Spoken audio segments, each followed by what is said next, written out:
Owayengusihlalo we-VBS uveza amaqiniso ngokuthi uJulius Malema noFloyd Shivambu bawuthola kanjani u-16.1 million ebhange elafadabala. Ekuqaleni kuka-2017, e-penthouse ye-AFF eSandton, isikhulu se-VBS uTshefiwe Matodzi wahlangana noJulius Malema, uFloyd Shivambu noMarshall Dlamini. Umphumela walowo mhlangano wafinyelela ku-16.1 million ngokwebiwa kwezimali ze-VBS njengomnikelo ku-EFF. Lo mnikelo wathengela uMalema noShivambu indawo yokudlela eSoweto. Kwathuthukiswa umuzi kaMalema oseSandton, umuzi wabazali bakaShivambu kanye nezinkokhelo zendlela yabo yokuphila yokunethezeka.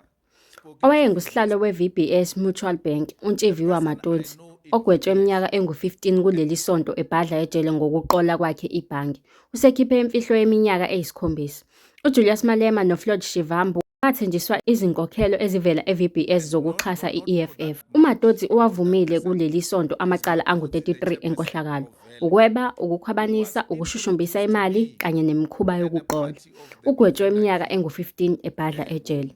Wenze isivumelwano sokunxeshezelwa futhi wasayina isitatimende sofakazi sinamakhasi angu-70 ngomhla zi-10 kuJulayi 2024. Isitatimende esinezithasiselo sinamakhasi angu-263 futhi kuthathe cishe amasonto amathathu ukubhalwa, kusho imithombo.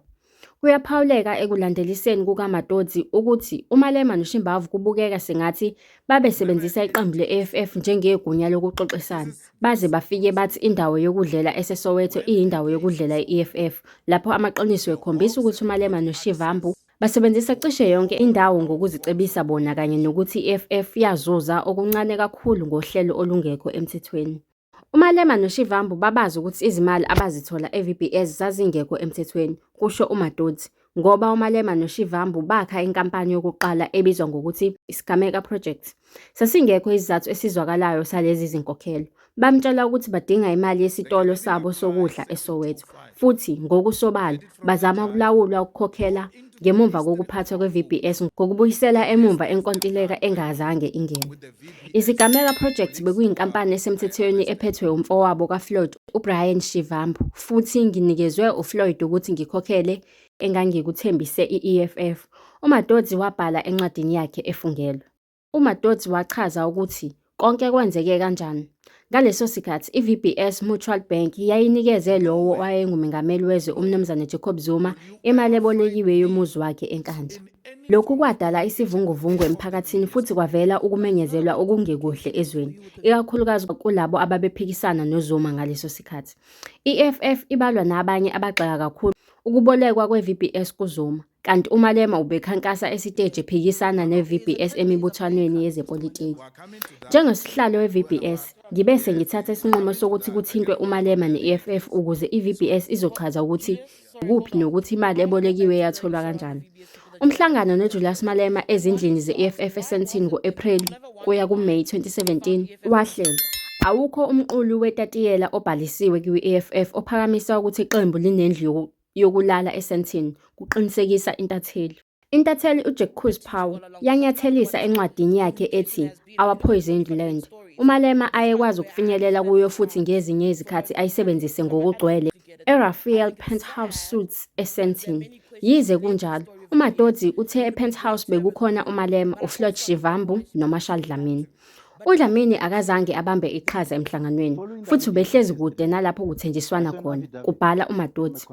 uMatodzi uthe wachazela uMalema noShivambu ukuthi imihlangano yabo yezombusazwe yayibangela amahloni futhi ilimaza i-VBS nokuthi izifunda ze-EFF zaziyimakethe ehloselwe i-VBS. Ngiphinde ngabazisa ukuthi i-VBS izimisele ngokunikela ku-EFF. Ngabe sengiphakamisa ukuthi i-VBS inikele ngo-5 million ngokushesha uma sekuvulwe i-akhawunti yasebhange e-VBS no-1 million ngenyanga ku-EFF.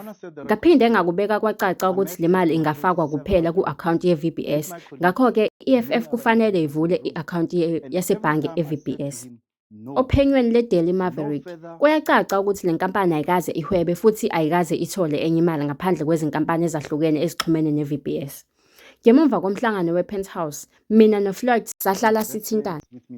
uFloyd Shivambu ngokuhamba kwesikhathi wathinta uMatodzi ukuze aqinisekise ukuthi i-akhawunti yase-VBS ibhaliswe egameni lenkampani ebizwa ngeSkameka, kusho uMatodzi. Lezi zindaba kuzifundelwa uNothi kaMaphumulo. Stay connected, stay informed.